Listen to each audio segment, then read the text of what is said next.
Everyone, thanks for joining us here in the Navigant Credit Union Broadcast Center. I'm Molly O'Brien. I'm joined here with joAnne Waite. Hello. She is the clinical manager for Day One Rhode Island. Day One, of course, the organization that helps victims of and survivors of sexual trauma and sexual abuse, along with providing many other services to people in Rhode Island. So joAnne is a licensed marriage and family therapist in Rhode Island, Massachusetts, with 20 years experience. So joAnne, thanks so much for joining us here. You're welcome. Appreciate it. So we had a long chat in the green room before the show today, so I'm looking forward to chatting with you today. I wanted to bring you in today because, of course, there have been the headlines have been dominated with reports and allegations of sexual abuse and sexual harassment from people ranging from politicians to movie stars, people of faith. There have been stories on and on and on and on and on. Of course, there have also been thousands and thousands of people going on social media, posting their stories of sexual abuse using the hashtag #MeToo. So we wanted to bring you in here today to talk a little bit about what happens when people are speaking out and speaking up about their stories of sexual abuse, sexual harassment, and what people are going through if they are talking about this trauma for maybe the very first time. And maybe it happened recently, or maybe it happened 15 years ago. And so I wanted to kind of get some of your insight. You've been working with, for the past 18 years, you've been working in the field of sexual violence with offenders and survivors for the last 18 years. So you're an expert in this field. So we wanted to talk to you a little bit about what it's like for people and what they can do if they need to get help. So I think it's important to keep having the conversations, because that is what gets people to feel like they're not alone. And Day One, in their diligence of reducing the prevalence of sexual assault and violence, have numerous resources in Rhode Island, whether it be, coming in for individual counseling, group counseling. They also do the My Life, My Choice groups for survivors of human trafficking, which again is another huge issue impacting the United States and in Rhode Island. They have law enforcement advocates, and I think a part of that as well is a 24-hour helpline. So people, as they're talking, don't just stop telling your friends on social media, call somebody and ask for help, because I think it doesn't matter how long ago it happened. It's the fact that you're talking about it and being able to feel like you're not alone and that it's not your fault. It's never the person who was assaulted. It's not their fault. And when it's not your fault, you should have permission to tell and to talk about it and feel like you're not alone and be able to access groups or access friends. And I think that's what social media does. They, people then, respond back with the hashtag #MeToo. Oh, that happened to me and that happened to me. And I think to bring it back and to realize it does impact people's lives, and if this is the first time that you're talking about it, it may feel like the first time it happened.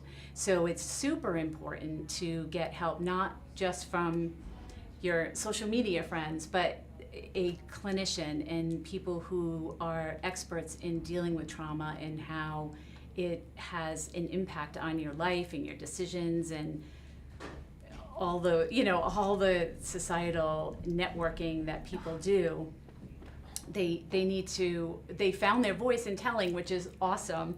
But now bring that voice to the next level and be able to heal yourself and be able to find out either how you can advocate or how you can share your story and how you can heal yourself. Because you may have been making choices or doing things that you didn't even realize you were doing based on your harassment or sexual assault. And so what I found interesting is when we were talking just a minute ago is that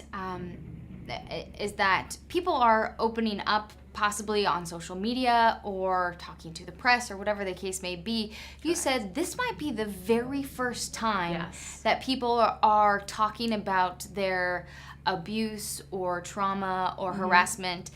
People might be going on social media using the hashtag #MeToo. It might be the very first time that they're talking about abuse. And that can have, it might feel, you said it might feel good at the moment, but Right. but then what? Right. What do people do, or what emotions might they be feeling?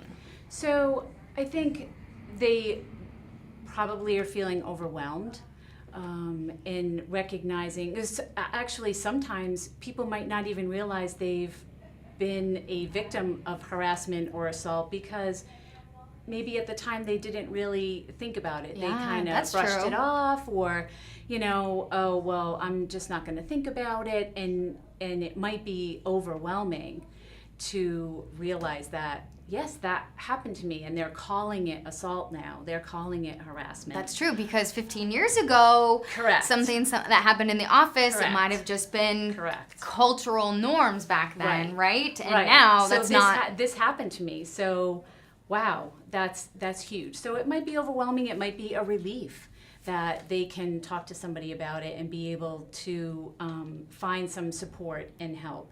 I think being able to feel like, the most important thing I think is to be able to feel like they're not alone. Okay. And reducing that shame, because it's not their fault. We don't, just because we wear a certain outfit or listen to certain music is not an invitation to be sexually assaulted or raped.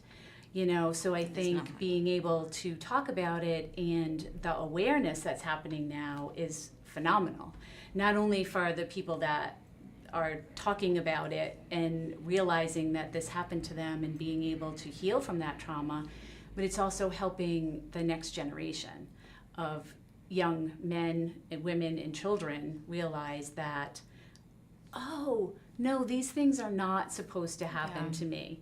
And when people know that these types of behaviors are not acceptable, they'll again be able to tell. So I think that's the most important piece, is to really keep telling in order to reduce that shame and secrecy, because that's how people like Harvey or any other person that we can think of that has gotten away with certain behaviors, they have, because of that power and control, and because of maybe being made to feel like it's their fault, and that that's crazy. Why, that never happened. And it is about that power and control. And I think the more that you talk about it, the less power and control that person has over you.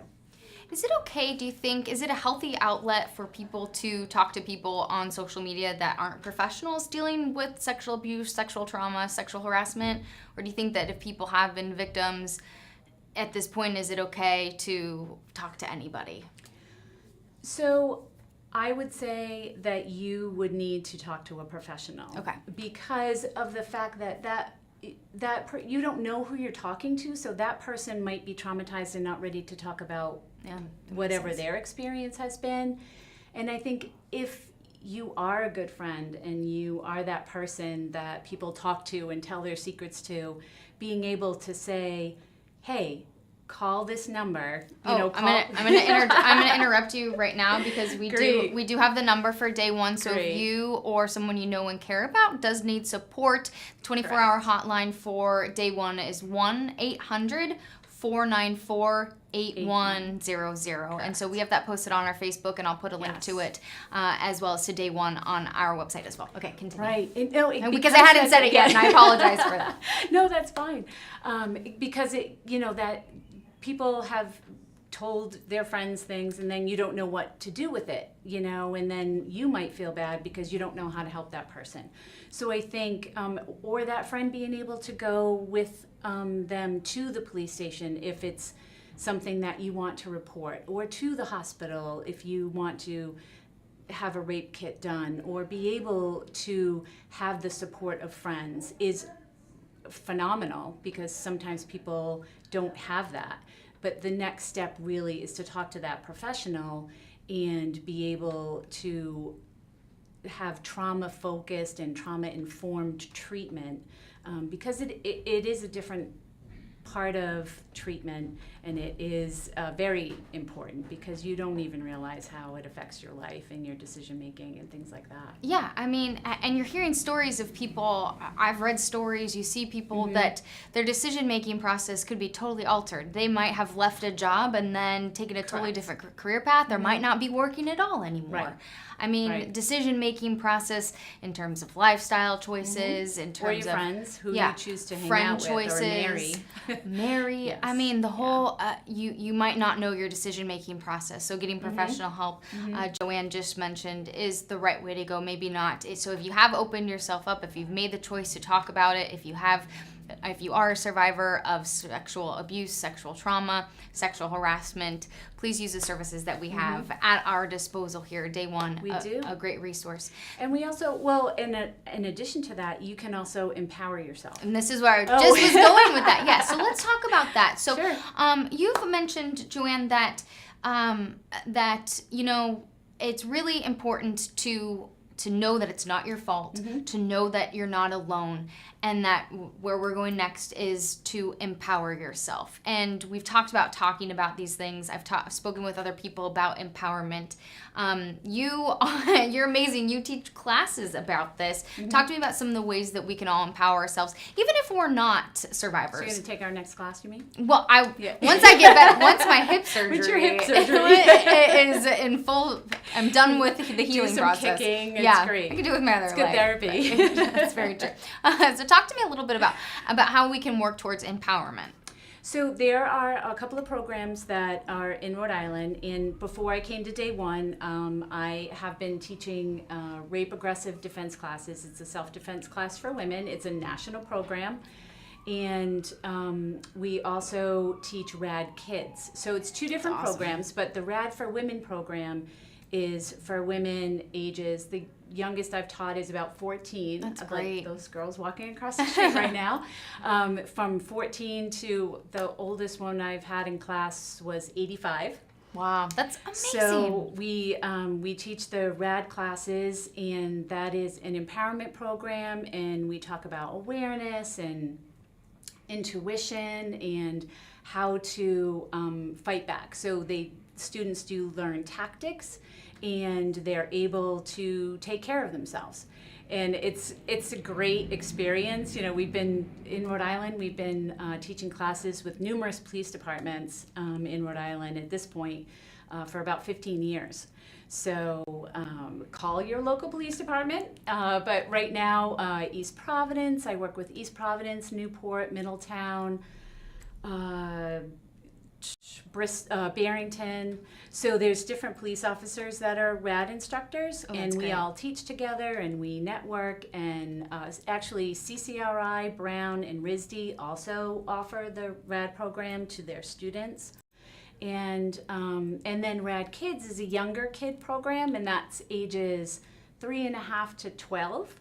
And in the RAD Kids program, that's resisting aggression defensively. Oh, that's great. So we teach kids, it's an all-encompassing safety program. So we'll talk about bullies and out and about safety and water safety and defense against abduction, you know. Oh, that's great. And And how kids probably can be safe. Tune into that intuition, right? Correct. Because you Correct. feel so, I know as a kid or even as a You woman, know when something's wrong. you know when something's wrong, Correct. but I feel like a lot of times you'll hear women say, "I didn't want to be rude." Yes. Right? We I didn't talk want to about be that rude. a I didn't lot. want to be rude. Well, guess what? Yes. You have to listen to your gut. And I Correct. think with kids too, right? So it's Yes. about listening to that intuition. Yes, and and giving them permission to listen to the intuition and say no to an adult, because with sexual assault and violence, whether it be adults or kids, 90% of the time, you know who your attacker is. You know who your perpetrator is. You know that person that's going to hurt you. So it's giving women and children permission to say no, you know, to avoid those situations as well. So Those are great programs. Well, once I'm healed, I can't wait to come take you up on your offer. Great. So if you want more information on any of the programs or services that Day One offers, you can head over to the Day One Rhode Island website. Again, I will provide a link on Go Local website as well. And of course, please call the 24-hour support hotline.